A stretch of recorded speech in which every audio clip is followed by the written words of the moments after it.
በመካከለኛው ምስራቅ ለ36 ዓመታት የቆየው ከአብዮት አደባባይ እስከ ፕሬዝዳንትነት፣ ከጥይትና ከቦምብ ሙከራ እስከ ከፍተኛ መሪነት በደጋፊዎቻቸው ዘንድ እንደ እስላማዊ ዓለም ጋሻ፣ ጠላቶቻቸው ደግሞ እንደ አምባገነን የሚታዩት ንግግራቸው ከቴል አቪቭ እስከ ዋሽንግተን ሲያናውጥ ቆይቶ እንደ አውሮፓውያን አቆጣጠር የካቲት 28 2026 በአሜሪካና በእስራኤል ጥምር የአየር ጥቃት ሕይወታቸው ያለፈው የኢራኑ መንፈሳዊ መሪ አያቶላህ አሊ ኻሜኒ እነማን ናቸው? ዛሬ እነዚህ ሚስጥራዊ መሪ ያለፉበትን አስገራሚ ሕይወትና የኢራንን የ36 ዓመታት የውጣ ውረድ ጉዞ እንፈትሻለን። አብራችሁን ቆዩ።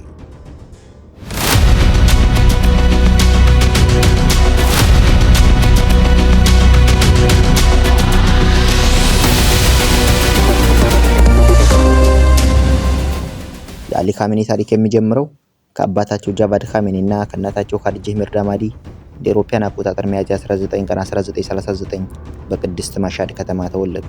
የተወለዱት ከዓሊም ምሁር ቤተሰብ ቢሆንም የልጅነት ዘመናቸው ግን በድህነት የተሞላ ነበር። እናታቸው ኻዲጃህ ሚርዳማዲ ከአባታቸው አሮጌ ልብስ ሰፍተው ያሰናዱላቸውን እየለበሱ አንዳንዴም የሚበላ ታጥቶ በወተትና በጥቂት ዘቢብ እየታገሉ አድገዋል። ይህ የልጅነት ረሃብ ግን ለዓላማቸው ጥንካሬ እንጂ ለተስፋ መቁረጥ አልዳረጋቸውም። እና በ4 ዓመታቸው ቁርአንን መቅራት የጀመሩት አሊ ኻሜኒ በትምህርት ቤት በሂሳብ በታሪክና በጂኦግራፊ ያላቸው እውቀት መምህራኖቻቸውንም ጭምር ያስደምም ጀመር። ወጣትነታቸው የፋርስ ግጥሞችን በቃላቸው ይዙ እንደነበርና ስሜት ቀስቃሽ ግጥሞችን መጻፍ የጀመሩትን በዚያው በለጋነት እድሜያቸው ነው። በ1958 ወደ ቁም ከተማ በማቅናት የታላቁን መሪ የሩሁላህ ኻሜኒ ትምህርቶችን መከታተል ጀመሩ። እዚያም ሃይማኖታዊ እውቀትን ከፖለቲካው ዋህደው መማር ቀጠሉ። አሊ ኻሜኒ ለኢራን ነጻነት ሲሉ ከባድ መስዋዕትነት ከፍለዋል። በሻህ መሐመድ ሬዛ ፓህላቪ አገዛዝ 6 ጊዜ ታስረዋል። ለ3 ዓመታት በግዞት ተሰቃይተዋል። በ1979 የኢራን አብዮት ሲፈነዳ ኻሜኒ የሩሁላህ ኻሜኒ ቀኝ እጅ ሆኑ። አዲሲቷ እስላማዊ ሪፐብሊክ ስትመሰረትም የመከላከያ ምክትል ሚኒስቴር እና የቴህራን የአርብ ጸሎት ኢማም በመሆን አገራቸውን ማገልገል ጀመሩ። እንደ አውሮፓውያን አቆጣጠር ሰኔ 27 ቀን 1981 አሊ ኻሜኒ በአቡዘር መስጊድ ውስጥ ትምህርት ሲሰጡ ሙጃሂድን በተባለ ተቀናቃኝ ቡድን በቴፕ መቅጃ ውስጥ በተደበቀ ቦምብ የግድያ ሙከራ ተደረገባቸው። ቦምቡ ፈንዲቶ ቀኝ እጃቸውንና ጉሮሯቸውን ከፍተኛ ጉዳት አደረሰባቸው። መስጊዱ ውስጥ የነበሩ ሰዎች በድንጋጤ ተናወጡ። ከፍተኛ ጉዳት ደርሶባቸው ስለነበረ ወደ ሆስፒታል ተወሰዱ። ከረጅም ጊዜ የሆስፒታል ክትትል በኋላ እጃቸውንና ድምፃቸውን ወደ መጀመሪያ ጥንካሬ ባይመለስም አገግመው ወደ ስራቸው ተመለሱ። ይህ ለፈጣሪ የተሰጠ መስዋዕትነት ነው በማለት በቆራጥነት ጉዟቸውን ቀጠሉ። ከጥቂት ወራት በኋላ ፕሬዝዳንት ሆነው በመመረጥ በኢራን ኢራቅ ጦርነት ወቅት ሀገራቸውን በብቃት መርተዋል።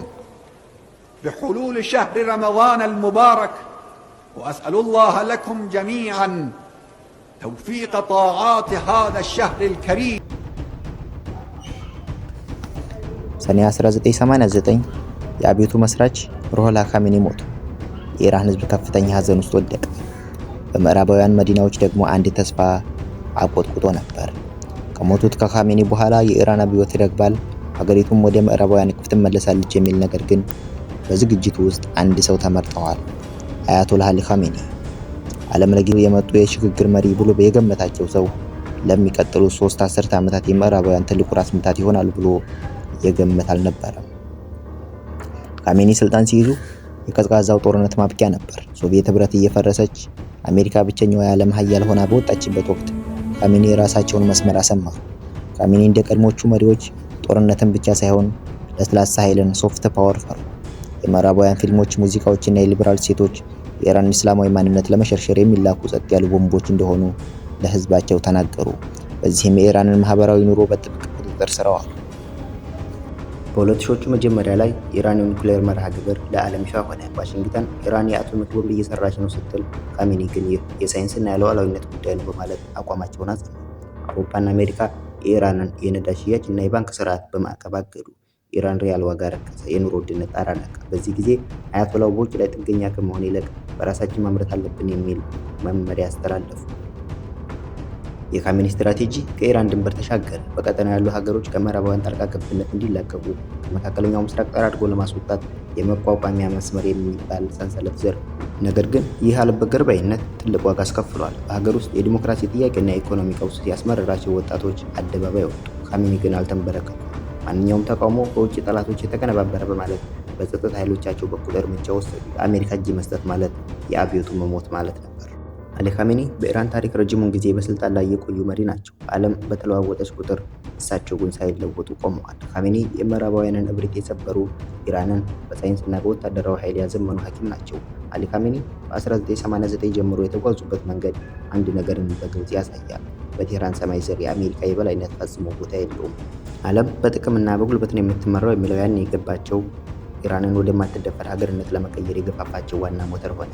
በዘመናዊ ዓለም አቀፍ ስርዓት ውስጥ የተባበሩት መንግስታት ድርጅት፣ የሰብአዊ መብት ተሟጋቾችና ዓለም አቀፍ ህጎች ሁሉ የሀያላን ሀገራት መጠቀሚያ መሳሪያ ናቸው።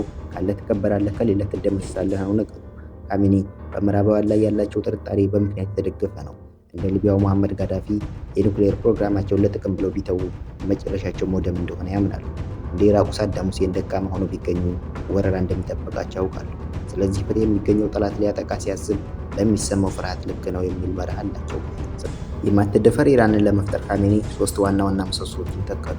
ኢራን የአየር ኃይሏ ደካማ መሆኑን በማወቅ ካሜኒ ትኩረታቸውን ወደ ሚሳኤል ቴክኖሎጂ አዞሩ። ዛሬ ኢራን በጦርነት ውስጥ ብትሆንም በመካከለኛው ምስራቅ ትልቁ ሚሳኤል ክምችት ያላት ሀገር ሆናለች። ይህ ተመጣጣኝ ያልሆነ ጦርነት ስልት ጠላት ኢራንን ከመንካቱ በፊት ሁለት ጊዜ እንዲያስብ ያደርገዋል ይላል እንደ መከላከያ ጋሻ። ካሜኒ ለሳይንስና ቴክኖሎጂ ያላቸው ትኩረት ከመደበኛ እድገት ባለፈ የህልውና ጉዳይ ነው።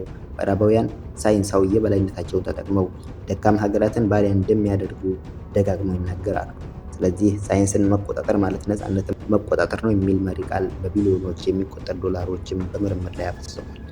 ለካሜኒ የማትደፈር ማለት በወታደራዊ ኃይል ብቻ መታጠቅ አይደለም፣ የህዝቡን ስነ ልቦና ለትንቅንቅ ማዘጋጀትም ጭምር ነው። ለጥቅም እንጂ ለፍትህ ቦታ የሌለው ዓለም የሚለው ህዝቡ ማዕቀብን እንደ ስቃይ ሳይሆን እንደ ቅዱስ ተጋድሎ እንዲያዩ ለማድረግ ነው። ይህ የርዕዮተ ዓለም ግብ ጠላት ከውስጥ ሰርጎ እንዳይገባ የሚከላከል የአእምሮ አጥር ተደርጎ ይወሰዳል። አሊ ካሜኒ ኢራንን የገነቡት በዲፕሎማሲያዊ ፈገግታ ሳይሆን በጥርጣሬና በጽናት ላይ ነው። ለእሳቸው ሰላም የሚገኘው ከጠላት ጋር በመስማማት ሳይሆን ጠላት ሊያጠፋ በማይችልበት ደረጃ ላይ መድረስን ሲያውቅ ብቻ ነው። ይህ የማትደፈር ኢራን ህልም ሀገሪቱን ከዓለም አቀፉ ማህበረሰብ ቢያረቃትም እስካሁን ድረስ ግን የአብዮቱ ባንዲራ ሳይወድቅ እንዲቆይ አድርጓል። ለብዙ ሀገራት ማዕቀብ የሞት ፍርድ ነው። ለብዙ መሪዎች የአዛዦችና የሳይንቲስቶች ግድያ የሽንፈት መጀመሪያ ነው። ለኢራን ግን ይህ ቅዱስ ተጋድሎ ነው። አያቶላህ አሊ ካሜኒ ኢራንን የገነቡት በለሰለሰ ዲፕሎማሲ ሳይሆን ማዕቀብ በወለደው በራስ መተማመን ላይ ነው። ምዕራባውያን ኢራንን ከዓለም አቀፍ የፋይናንስ ስርዓት ሲያግዷት፣ ካሜኒ ዓላማቸው ኢራንን በነዳጅ ሽያጭ ላይ ያላትን ጥገኝነት ሰብራ በራሷ የምታመርት ኢንዱስትሪ እንድትገነባ ማድረግ ነበር። ዛሬ ኢራን ማዕቀብ ተጥሎባት ሳለ በመካከለኛው ምስራቅ ቀዳሚውን የድሮን ቴክኖሎጂና የሳይበር ኃይል መገንባት ችላለች።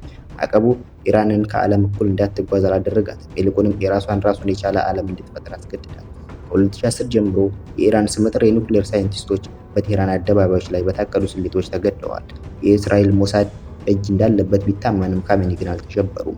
አንድ ሳይንቲስት ሲገደል ሺህ ወጣቶች ያንን ሳይንስ ለማጥናት ይነሳሳሉ።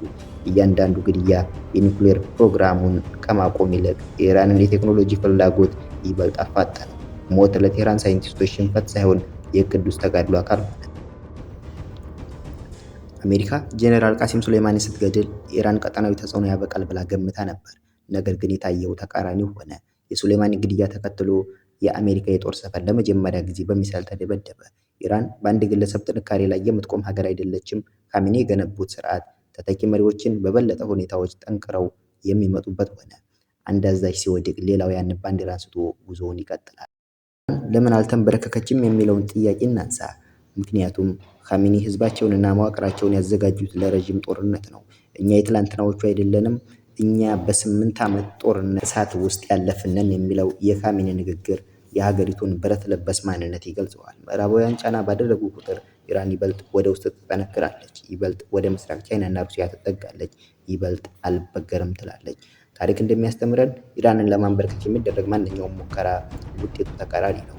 ማዕቀብ ፈጠራ፣ ግድያ ደግሞ ጽናትን ወለደ። በአያቶላህ ካሜኒ መሪነት ኢራን ከአደጋዎች ውስጥ እድልን የምትቀዳ፣ ከውድቀት ውስጥ ትንሣኤን የምትፈልግ የማትብረከረክ ምሽግ ሆነች። ለግማሽ ክፍለ ዘመን ያህል በስውር ሲካሄድ የነበረው የጥላት ጦርነት በአንድ ጀንበር አቅጣጫውን ቀየረ። በደማስቆ የሚገኘው የኢራን ቆንስላ በከባድ የአየር ድብደባ ወደመ። የኢራን ቁልፍ ሰዎች መገደል ቴህራንን አስቆጣ። የኢራን አጸፋ ምላሽ ዓለም ይጠባበቀው ጀመር። ጥያቄው ጥቃት ይኖር ይሆን የሚለው ሳይሆን መቼና እንዴት የሚለው ሆነ። ተከታዮቹ ቀናት የዓለም ሚዲያዎች በጭንቀት የተሞሉ ትንበያዎችን የሚያዘንቡባቸው ነበሩ። የአያቶላህ አሊ ካሜኒ እስራኤል መቀጣት አለባት የሚለው ዛቻ በቴህራን አደባባዮች አስተጋባ። የአሜሪካ የስለላ ድርጅቶች ጥቃቱ በማንኛውም ሰዓት ሊፈጸም እንደሚችል አደረጉ። በእስራኤል ውስጥ ህዝቡ ምግብና ውሃ ማከማቸት ጀመረ። መጠለያዎች ተከፈቱ። ዮርዳኖስ፣ ኢራቅና ሊባኖስ የአየር ክልላቸውን ዘጉ። ሰማዩ ለታላቅ ፍጥጫ ተመቻቸ። ያቺ ምሽት ታሪክ ተጻፈባት። ለመጀመሪያ ጊዜ ኢራን ከገዛ መሬቷ በመነሳት በቀጥታ እስራኤልን ደበደበች። 300 በላይ ገዳይ ድሮኖችና ባላስቲክ ሚሳይሎች በኢራቅና በዮርዳኖስ ሰማይ ላይ እንደ አንበጣ መንጋ እየበረሩ ወደ ኢየሩሳሌም አቀኑ። ይሁን እንጂ አይሮን ዶምና አሮ የመከላከያ ስርዓቶች ከአሜሪካና ከአጋሮቿ ጋር በመሆን አብዛኛውን ጥቃት በአየር ላይ አከሸፉት።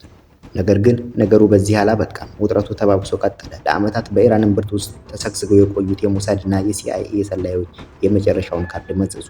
መረጃዎች በድብቅ ሲለዋወጡ ቆይተው አንድ አስደንጋጭ ጥቃት ተሰነዘረ።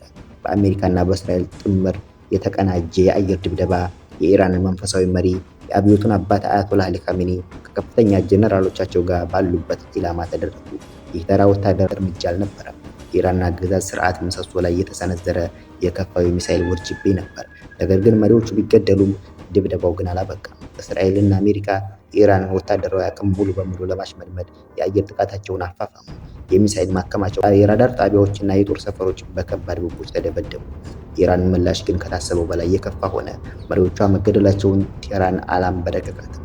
ይልቁንም ቀጠናውን በእሳት አጥለቀለቀችው። በታሪክ ታይቶ በማይታወቅ መልኩ በመቶዎች የሚቆጠሩ ድሮኖችና የሃይፐርሶኒክ ሚሳኤሎች ወደ እስራኤልና ወደ ተለያዩ የአሜሪካ የጦር ሰፈሮች ተተኮሱ። ከሪያድ እስከ አቡዳቢ የገፈቱ ቀማሽ ሆኑ። ከተሞችን በሚሳኤል ጋጋታ ተናወጡ። የጦር ሰፈሮች አመድ ሆኑ።